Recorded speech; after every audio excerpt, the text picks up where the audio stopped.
I'm Dr. Connie. I'm your host of Mind Your Health podcast. I share my unique perspective both as a practitioner and a patient battling autoimmune condition for over 25 years because I had to figure things out on my own, and my education in my practical approach as a patient allows me to truly integrate it so that you can be whole and the burden of sick care is no longer your own burden to carry. And this is what we help you with in this podcast. This week's episode is really true from our hearts. I interviewed a close friend of mine as well as a colleague. He's an entrepreneur in this digital space doing a lot of work. He does online marketing specifically. I met him about 4 years ago. And he started to ask me questions about the work I did.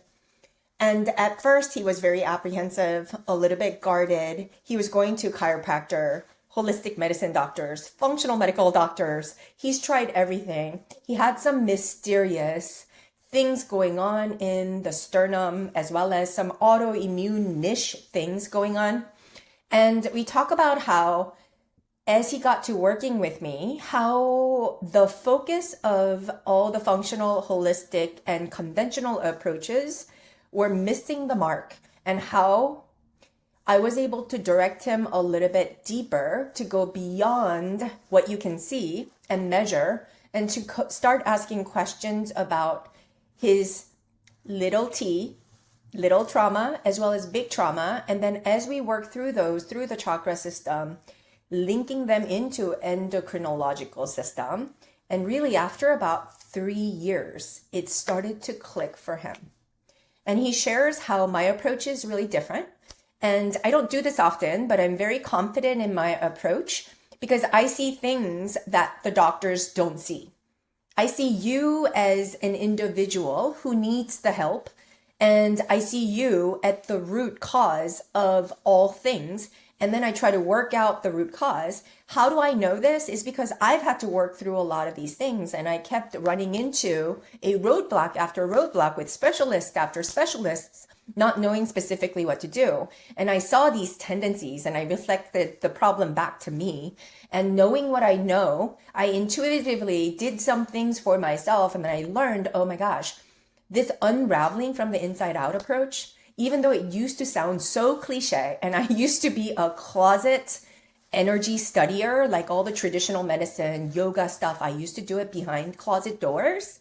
But today more than ever, especially after what I went through with my, tumultuous health issues in the last 3 years and really unpacking all the things, I really had to die to my old self. And Erin and I really talked truth about how transformation happens and how healing ultimately is an inside job. It's a must watch, you guys, especially for those of you who's struggling with different various issues. And it's something that you guys know it's deeper than, and you guys keep feeling like you're just scratching the surface. This is a must watch episode. That's one of the things that I've learned so much from you and like working with you is like becoming aware of how much that underlying anxiety, like that underlying whatever you call it, like below the surface was affecting my day-to-day everything. So yeah, but anyway, so that's the long answer, but yes, the short answer is we're working on on trading and getting out of agency stuff. So if I heard you correctly, I think what you're trying to tell me is that yes, it's a highly stressful thing, but you're better able to notice you're responding to that stress, and you're able to hyper focus on, or it's almost a metacognitive ability for you to zoom out and then look at this and then tap into that meditative skill that you learned to take the anxiety down a notch, is what I hear you saying. Is that fair? Exactly right. Exactly right. And the danger of it, not the danger of being unaware is like when you're unaware of how affected you are by that, you don't even know what you don't know. You don't even know that these you're things stressed. below the surface. Yeah, exactly. You don't even understand. Know it's having that physiological effect on you.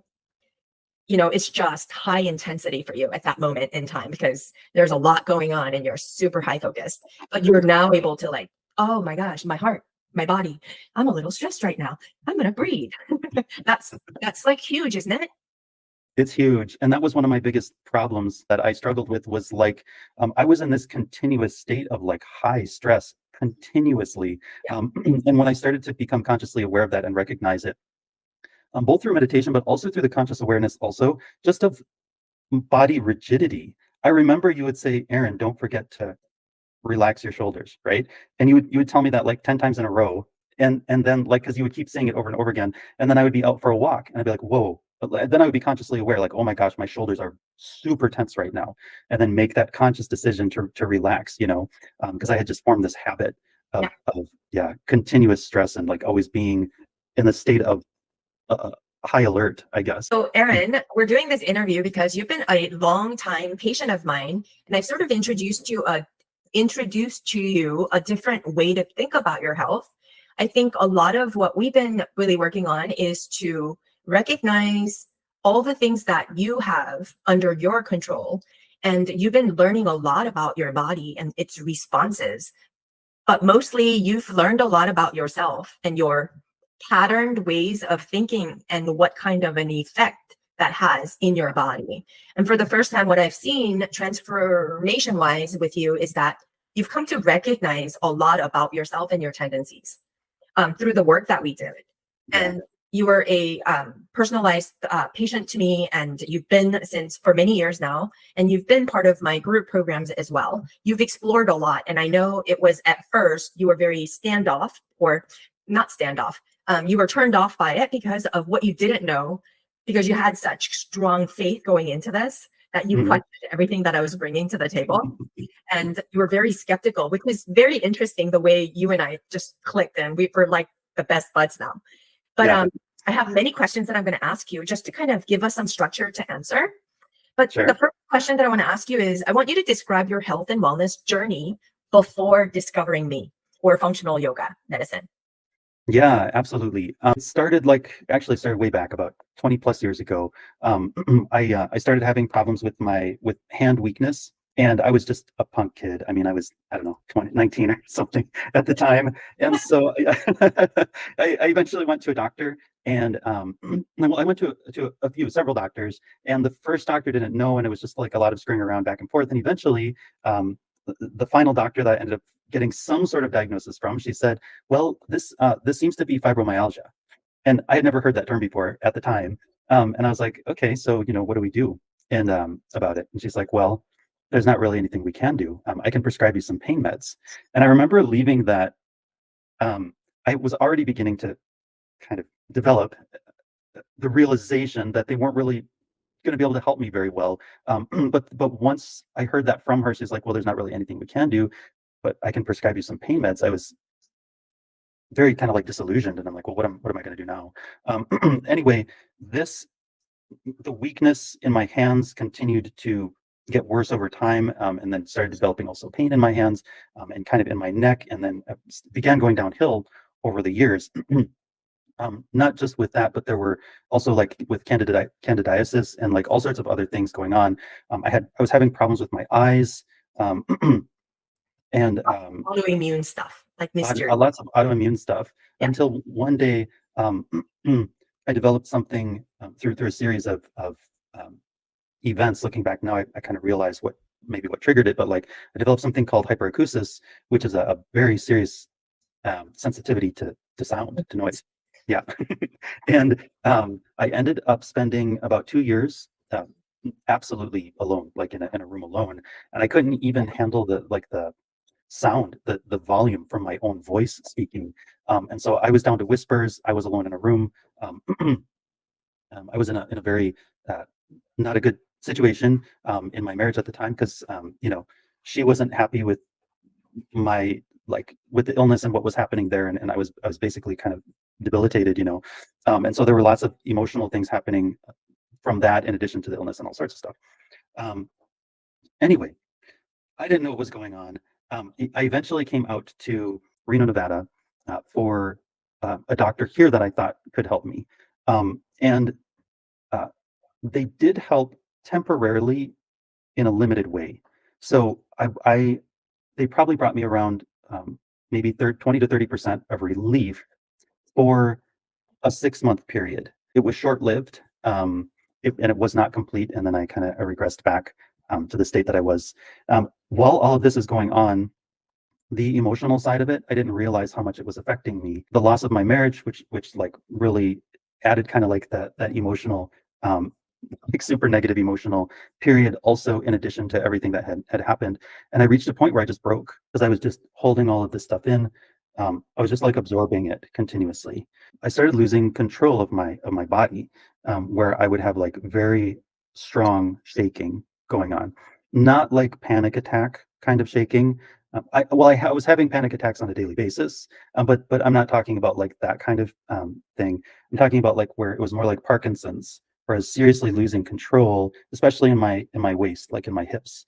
And I was like, this is so embarrassing. And so I remember like like just shutting the door because I had a roommate I was with at the time, shutting the door and just like staying in there alone for 2 or 3 days at a time, and then it would subside and stuff.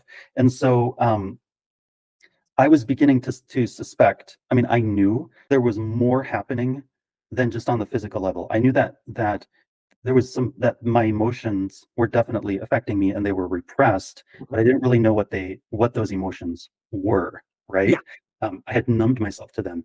And when you and I, one of the things that struck me, you probably don't even remember this, but like one of the things that struck me, hit me between the eyes when you and I first spoke, because I hadn't told you about the shaking or a lot of the stuff at that point. You said one of the things that's common, Aaron, that happens is when there's a lot of stress and anxiety, the energy in your body will stagnate and pool in one place. And you said one of the most common places for that is in the hips, right?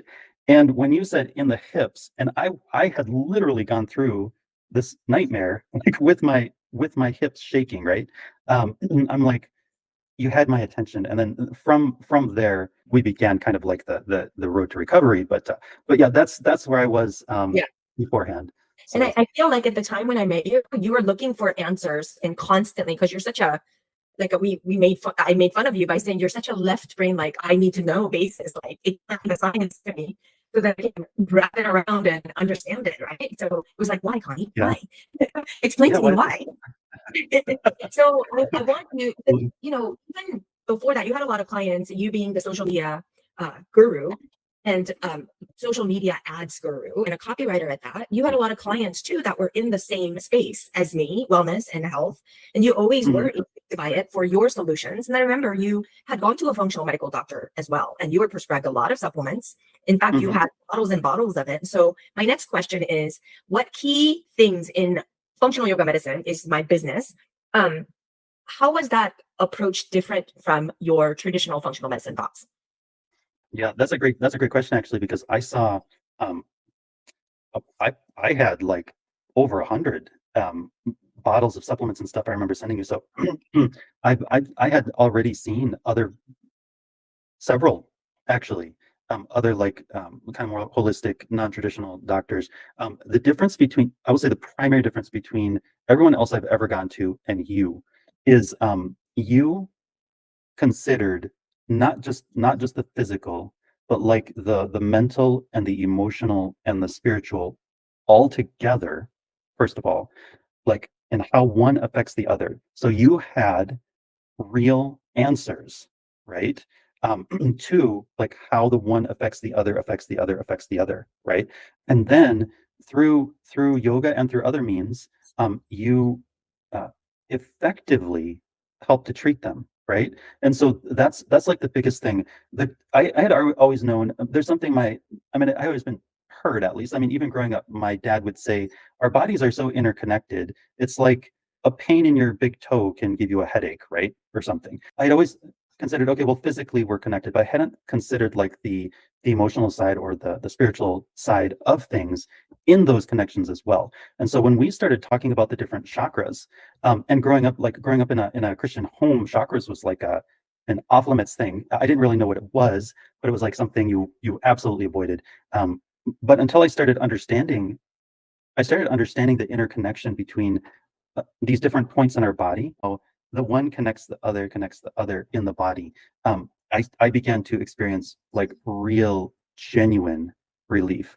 Because I remember having long discussions about this with my dad. So my dad and I would go to Starbucks and I'd be like, Dad, this is happening with this and this and this. Have you ever heard of such a thing? You know what I mean? And so we would discuss like the ramifications of the effect of what was happening with my not with my physical health, but also my emotional health in these different areas, right?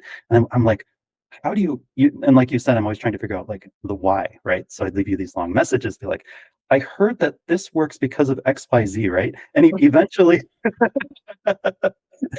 which I'm still curious, like I still love knowing that stuff, but like now it's like I'm like, okay, well, I just accept that this is the way the body works. You can't Yeah. can't control every aspect. But There's, I think the premise is really the point that you got to was that you really learned, number one, that you were carrying a lot of stress in your body that you never yeah, recognized before.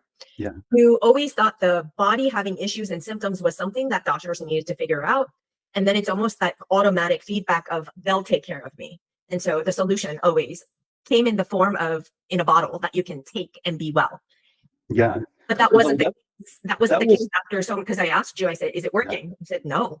I have all these supplements. So then I'm like, okay, we need to take another approach.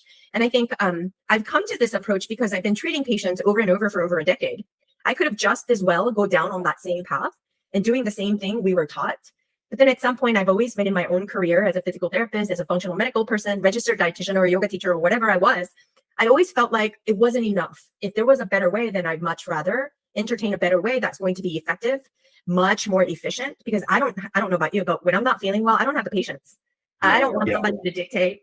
And I realized too that a lot of the deprivations in foods and the beliefs that we hold about many things, we really need to really understand that it's highly individual. That if one thing is poisonous to my body, it may be so healing for you. So I yeah, can't just immediately make a blanket statement about anything that we do, that your state of being matters the most. And I recognized when I met you, there was just so much anxiety and there was so much doubt and fear that you were living from, and you didn't even realize that you were living from that place. So I want to ask you, how has working with me changed the way you feel physically? yeah. Well, we're sitting here talking, and I'm able to handle the sound of my voice, just like my day to day. So like I was going through the having this period of time where I was actually getting pretty scared because my hands were getting like my fingertips were getting like numb. And pinpointing that because like the weakness was I wasn't just getting weaker and weaker, but the neck pain was getting increasingly bad, triggering more frequent headaches, right? So we had the hand pain weakness, the neck weakness pain, the ongoing headaches, and I was starting to get numb, and that was scaring me. Like my fingertips were starting to get numb, and I was like, "Holy cow, this is a new thing, and this is not good, right?" And so you, I don't know how you did this, but you identified that because I always thought, well, it must be radiating down from my neck into my hands, but you somehow identified that no, it's not there. It's at the base of your spine, like in your low back, in your L3, I think you said.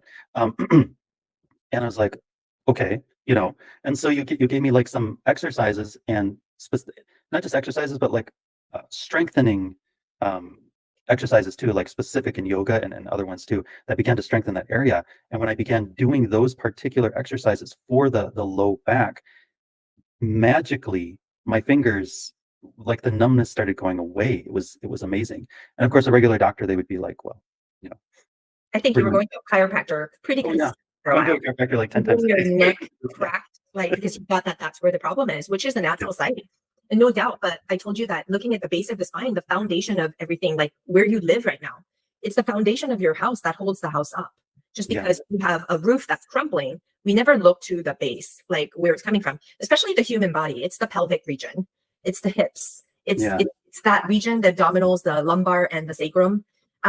That's the area where we initiate the movement and the direction of which. But a lot of yeah, dysfunctions occur there. A lot of energy just gets trapped in the hips as well. So that's why I knew with you that would be the first thing that needed to be addressed. And then we can address the neck pain and then the cervical spine as secondary after I address the root cause. And that's why root yeah, cause is almost like one of those things like, what?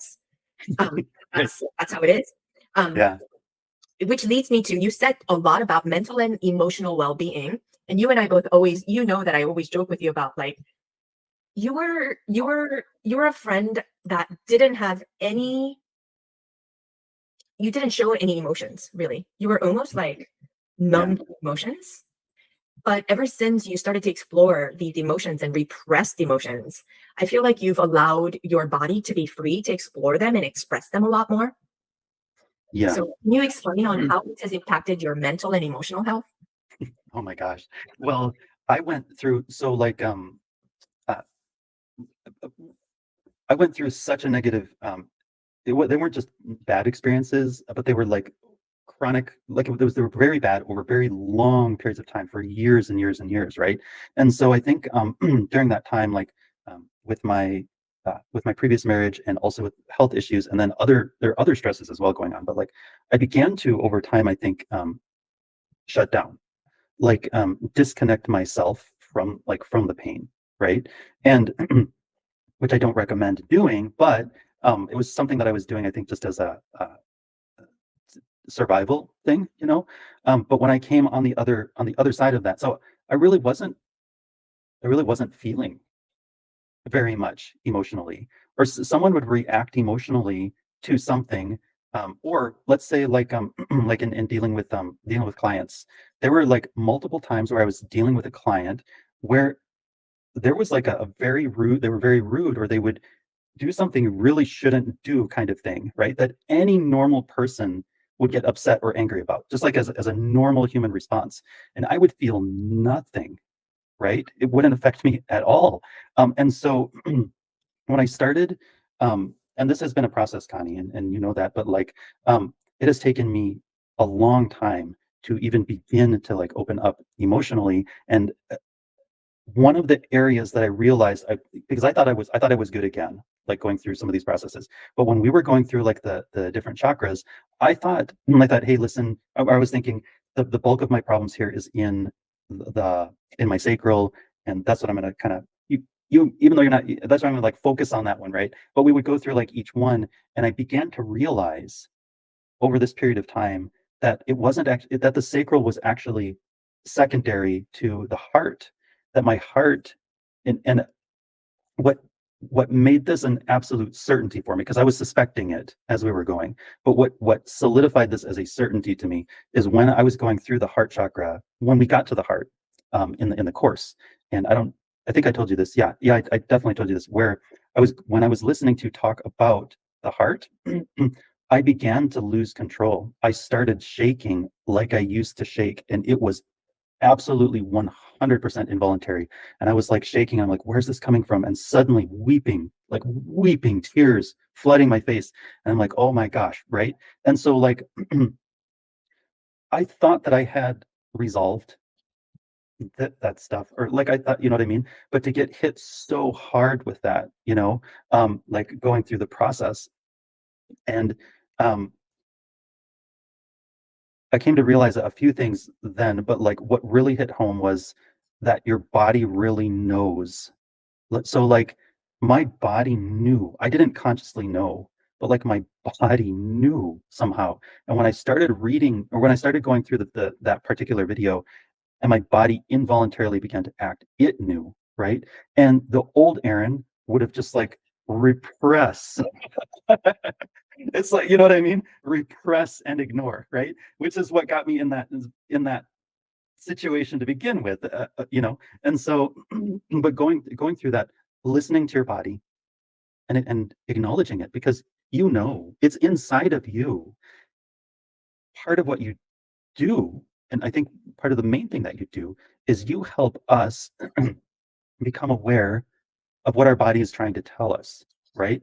So either through life, because you know life is hard, right? So either through the grind of life, we shut down, we numb ourselves, whatever it is, or just simple, you know, we're just not aware, we're just ignorant, we're not even aware of some of these things, and our body can be communicating with us, and we're not even recognizing those signals or those signs, right? And so that process that we go through with you is just, it's really becoming aware of what our own bodies are telling us, and then we have to make like we are responsible for or whether we're going to listen still, right? And that's the thing. It's like now you don't have that excuse. Well, I didn't know. Now you know. Now you know, and it's your responsibility and your decision ultimately if you're going to listen or not, right? And I can honestly say the old Aaron would have repressed and ignored, like, you know what I mean? But of course, my situation in life had changed too, and I was seeking health. I was, you know what I mean? Um, I was out of some very negative situations in my marriage where my previous marriage where it made it easier to be able to begin to heal and stuff too. But anyway, yeah, I know So that's long. That's how a do you how do you think you've changed, like, as a person today, the way you look at your health and wellness, as well as to live your life? Because you sit, and I always told you this, you sit in front of the computer in your head all day, every day. yeah, You do make it out for a walk, and you didn't even know what yoga was. I mean, you struggled through, but you went through the chakra systems by chakra, and yeah, you listened, and you were fascinated that that chakra system that was so voodoo for you in your mind, yeah, that when I anchored it down to the science, the endocrinological system with the each respective organ that emits those hormones, your hmm mind was blown at that time. oh And then yeah, there's certain psychological, emotional, and mental aspects of what you didn't have in your life that created such a turbulent or an imbalance in that center, which coincided with some of the struggles you're having. So, kind of mhm, elaborate on how you've changed in terms of how you look at, your own health as well as your family now. Like Aaron, you guys are, he is married, newly married with an amazing woman, kind yeah, woman, and he now has a 14-year-old daughter that he's mhm, adopted. And mhm, I just want to kind of get your feedback on how you're approaching this new role and how you're different. absolutely. The thing is like through all my previous experiences, whether they've been like traditional doctors or like more like holistic doctors or whatever, um, it was always the same thing. It was like there might be some blood tests or something like that. Then there was like going through symptoms and they're like trying to identify what the issue might be. And then it either came down to like medication if it's on the traditional side, or supplements if it's on the holistic side. What you did and the way that I see health and like my health and my life differently. But speaking to the health um, and illness part, is that I used to think of it as something outside of my control. So it's like you take a supplement or you take a pill, and you follow whatever recommendations or whatever. But really, I had gone through that cycle so many times. It was kind of like a cross my fingers and hope for the best kind of mentality that I had developed through that, right? Now I know that my health is in my hands. Like that if I get sick, there's things that I can do about it, like highly effective techniques. And they have to, a lot of times, sometimes they come down to like just being real with yourself too, right? So different situations call for different things, but like that's how I would say that's the biggest way that my mindset has changed as it concerns my health. Is like I'm in control of my health or illness based on the decisions that I make, right? It's not like a hope and pray situation. Yeah. But prayer is good, so I don't Yeah. mean that in that sense. But it's not like this is completely outside of my hands, outside of my Yeah. control. Like the think victim mindset of, oh, Yeah, let some doctor help me, versus now you're like, no. So, not too long ago, I'd say about a week and a half ago, you had called me and left me many, many messages because you went through a little bit of a sickness with your daughter, who's 14 yeah, years old. And you had so much conviction around what you're going to do and what you're not going to do. And yes, I really was kind of taken back at your conviction because, I mean, that's not the Erin that I used to know for sure. But you were like, no, Connie, I'm not going to take her down this path. This is what no, they're going to do. And this is what we're going to avoid. But boy, were you concerned. But yeah, I didn't see you lose any, I didn't see you panic. I didn't see you get anxious. You were so calm, kept asking the right questions, stuck with it. And ultimately, you did take her because her heart rate got really, really high. And yeah, it came time for you to make a decision on, okay, what's next? Because mm, she needs to be on some medications for hyperthyroidism. You had mm, waited for things to resolve itself, but you kept saying sometimes it would just for no reason at all, it'll be increased up to 130. And I think you're very concerned about your daughter right now because you don't feel like she's functioning at 100% for a 14-year-old. yeah. Oh, I'm sorry. Go ahead. Yeah, go ahead. No, I was going to say I am concerned, but I'm also at peace and not concerned because I know that this is resolvable. I know that she can fully recover from this. Yeah. So even if, I mean, this is a very recent thing, like you said, like a week and a half ago, and I'm Right. bombarding you with message, but But the confidence I hear in your voice, you know, and in making a decision for your daughter, like it was just really, really good. And I didn't have any arguments back to you because, yep, Aaron, that's what you're gonna do. You know what I mean? Anyway, yeah, you've thank already you. made Yeah. strides, and we're going to go ahead and go down the path of just at least getting a visit to the endocrinologist, see what they prescribe, maybe get those Mhm. prescriptions filled for a short time. And we talked about how we're going to implement a anti-inflammatory approach. And I will be sending you, because I'm working on all the prescriptions today, through Okay. the prescription platform that I have, some of the things that I'd like her to be on. But Okay. now that you're taking her today, they're going to run some labs, and I'd like those results before I send over whatever I'm going to send over. Definitely. Absolutely. Um, what I want to ask you now is, what are some of the obstacles when adapting this new approach in the beginning? Because I know in the beginning, what you were kind of like wrestling with yourself, and I'm talking about Mhm. the beginning, like wrapping your head around yoga and Yeah. asking specific questions, because you're a very detail oriented person. Like it needs to wrap around in a way where you can understand it, and Yeah. you didn't know why yoga was pertinent to what you were doing. You didn't understand like any of that, right? Mhm. Until I think, I don't know, third year into working with me, I introduced you to the concept of chakra and the endocrine system in my gut healing Mhm. transformation program. And something just clicked in that program. That was just barely last year. You texted me endless texts because you kept Yeah. having revelations that were Yeah. so eye-opening for you. And I feel like you broke through so many of your barriers, but I know that there were some obstacles in the beginning. So I just Mhm. want you to talk about the obstacles, what you did to overcome them, to kind of give it a try anyway. And then if you have any advice for future people that might be looking into this program. Mhm. Yeah, absolutely. I think the biggest obstacles that I had, like in the beginning, is well, I was born and raised in a very devout Christian home. I'm still like my Christian faith is very important to me, and so like even just the term yoga, I would hear it and I'd be like, you know, I've heard like growing up, so I didn't really have any familiarity in any meaningful way with it, but like I've heard yoga is like a spiritual practice to like it's I was always told not to do it, right? As like because of my faith kind of thing. That was the first obstacle that I came across mentally, right? Um, and the second one was, and like you said, this one was just resolved like not so long ago, but like is even understanding because I'd be going through like the yoga and I'd be like, okay, why couldn't I? And especially as I'm learning, and it's not like this is like it's challenging, right? It's definitely challenging to figure some of this stuff out to get the poses right. It's definitely works you out, right? And so you're going through this this kind of low level pain or low level challenge, let's say, and I'm like, well, why do we have to do this? Wouldn't working out or wouldn't a different activity work just as well? Or you know what I mean? So like I'm going through and you're like, no, Aaron, it needs to be yoga kind of thing, right? And so even though I understood logically, I was not piecing it together. Um, like you know how they say the longest journey in the world is from your head to your heart, right?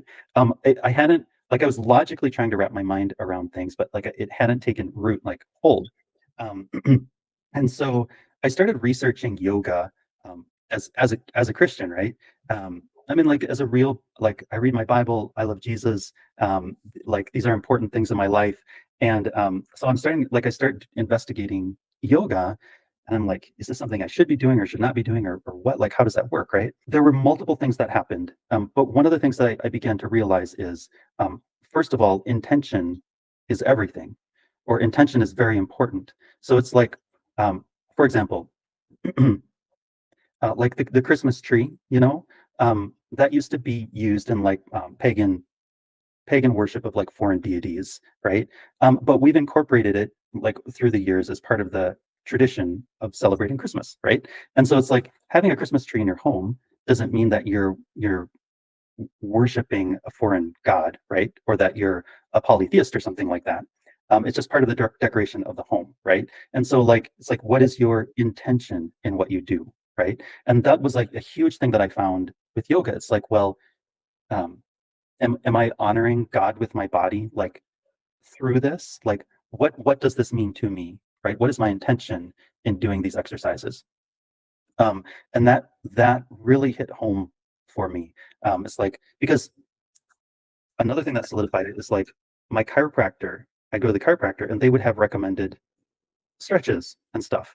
And I'd look at the recommended stretches and I'd be like, well, these are the same stretches that Connie, right? Like, so, like some of them were, right? And I'm like, well, some of these stretches are what Connie would give me. And I'm like, I never in a million years would look at those stretches as like something that would interfere like with my faith, right? Because they were never done like in that context, like with that intention. So that was for me, that was like a huge thing, like with yoga. And then in terms of like understanding why it needs to be yoga, like why it actually has to be yoga. Yoga has a way of connecting the body like nothing else does, right? And so like one and some of the stretches and some of the poses, and this goes back to the interconnectedness of the body. So like me holding in and retaining, not speaking, right? Because I would take enormous amounts of abuse and remain quiet. And this was true. This was for years and years and years and years. That has to go somewhere, right? Like that needs to be released somehow.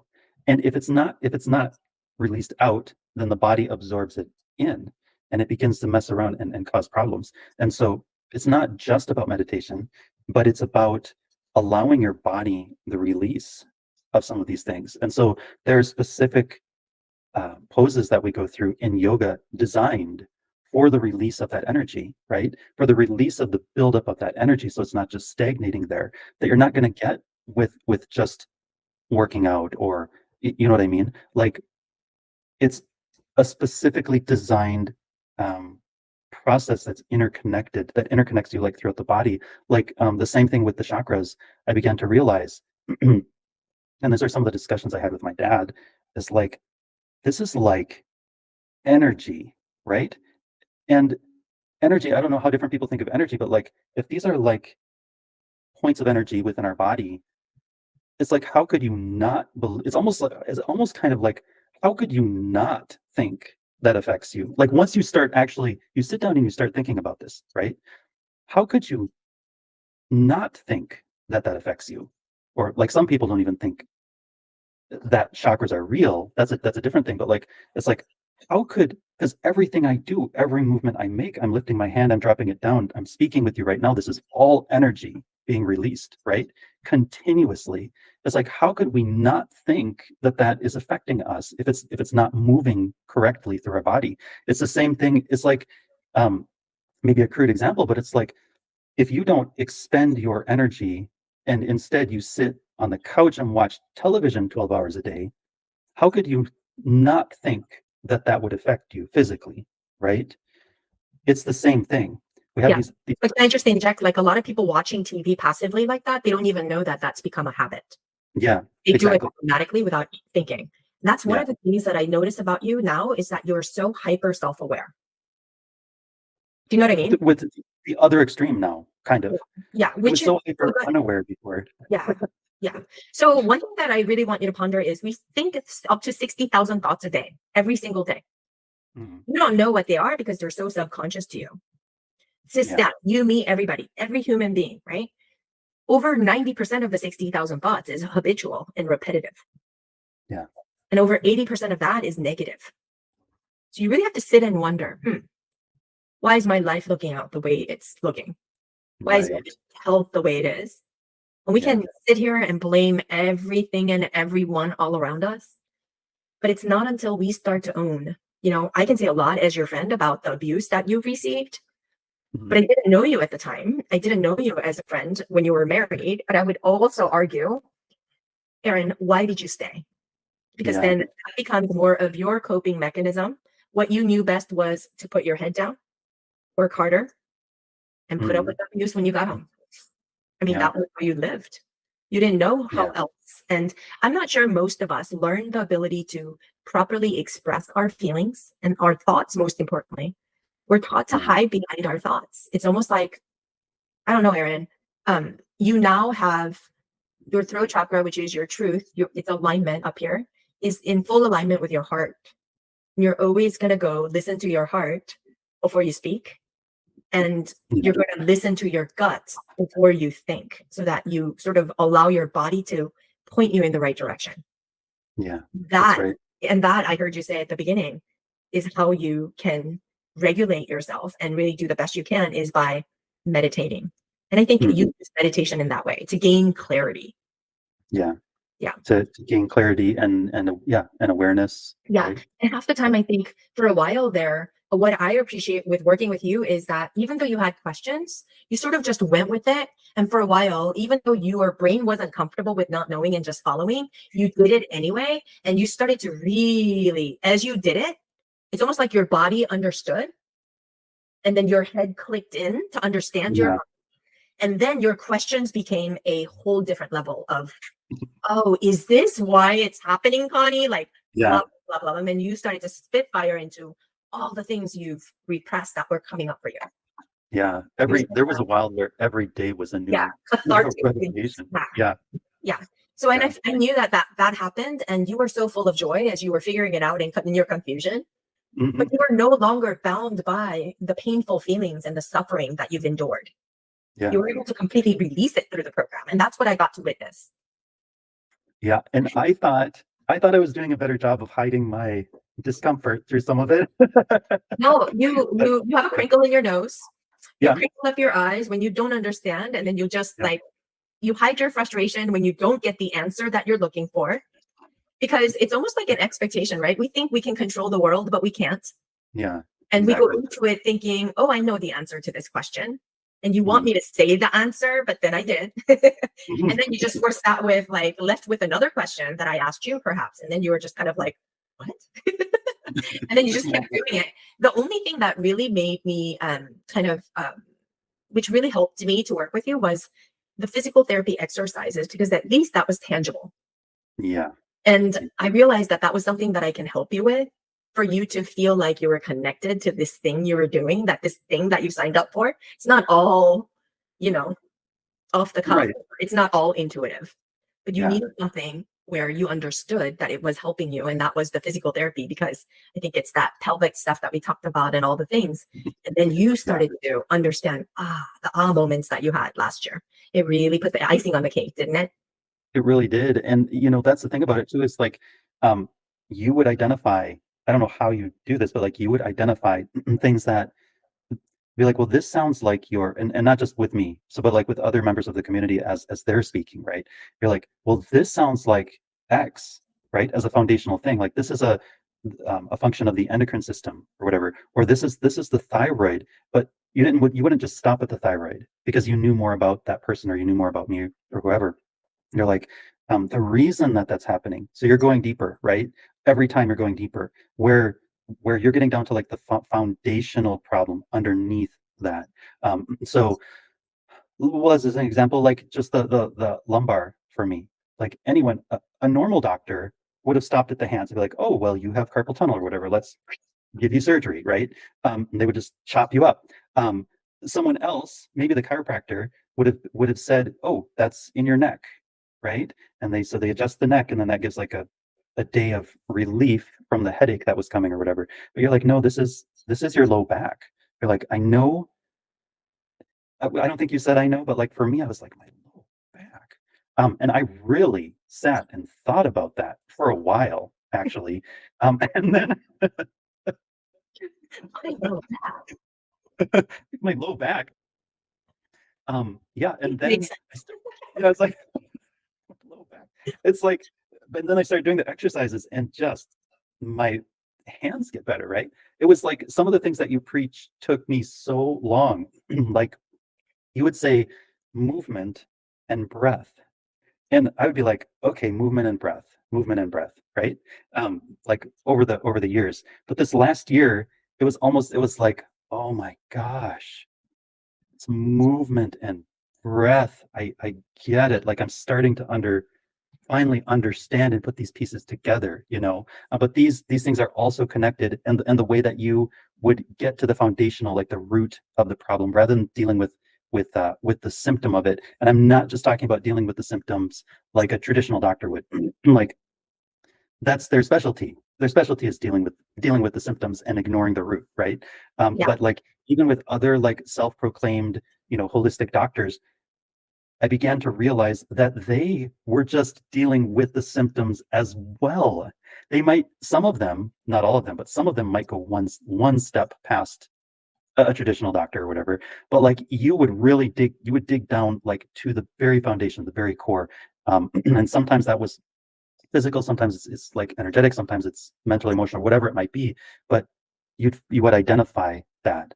And once you eliminate the true root, right? Because like, you see people go to holistic doctors for years and years and years without recovery too, right? Why? Because they're also not dealing with the root. They're also just dealing with the symptom. But so to be able to dig in and find the real true underlying cause of a problem is a very, very rare thing. And my cat.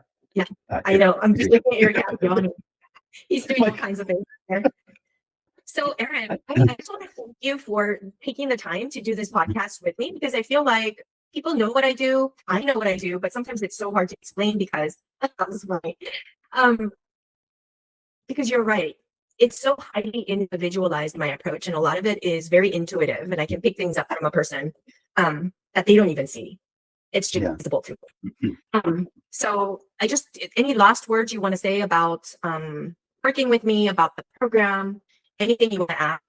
To the people like considering to come see Connie, I would say, if there's any doubt in your mind, even if you've seen like 100 other specialists before and nobody's ever been able to help you, at least, and you kind of hit that point, like I had hit that point where I'm just kind of like, my expectations were like very, very low. You know what I mean? Just in general, I'm like, I'm never actually gonna get better. I'm never actually going to recover.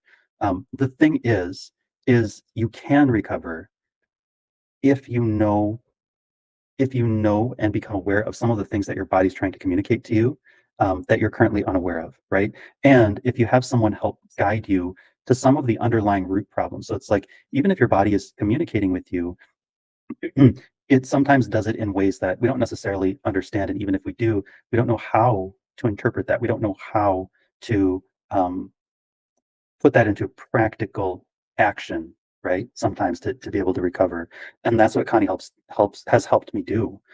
She's helped me to listen to my own body and what it's been trying to tell me, and then put that into a practical plan of action for recovery, right? And so if you're skeptical, or if you've already suffered a lot, I would say put your skepticism down just for a minute and at least begin to investigate, at least reach out to begin to understand more. So, because one decision can change your life. Thank you so much, Aaron. Thank you for listening to the Mind Your Health podcast. If you enjoyed the episode, we would so much love it and appreciate it if you share it with someone who could benefit as well as to subscribe to this podcast on Apple Podcasts, Spotify, or anywhere else where podcasts are found.